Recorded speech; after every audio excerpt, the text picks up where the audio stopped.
আসসালামু আলাইকুম ভাবি, ভালো আছেন? এই যে দেখুন একটা জামা কিনছি, এই যে 5,000 টাকা নিল। আমি আবার কম দামে জামা পরতে পারি না, আমার গাটা যে চুলকায়, এই জন্য একটা দামি জামা পরি আর কি। বুঝলি তো? ও, জামা দেখি তো জামাটা কেমন হয়েছে। হ্যাঁ ভাবি, দেখেন দেখেন 5,000 টাকা দিয়ে কিনছি, কাপড়টা অনেক ভালো। ও বাবা গো, এই জামা কিনছেন? কি বলেন, এই জামা আপনি 5,000 টাকা দিয়ে কিনছেন? আমি তো এটা 100 টাকা দিয়ে কিনছি। আহারে, ঠকে গেছেন পুরা। ছি।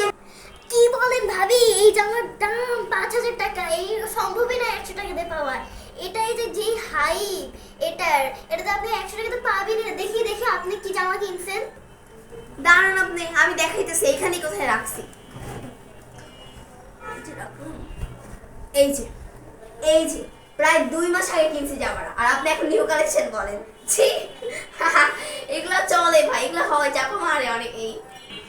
কি বলেন ভাবি, এটা আমার জামা, এটা নতুন কালেকশন। আপনি কবে না কবে কিনছেন, আর মানে কি বলবো, দূর আমি চলেই যাই। চাপাবাজ। আমাদের 7 বংশ পুরুষও কেউ চাপাবাজি করে না।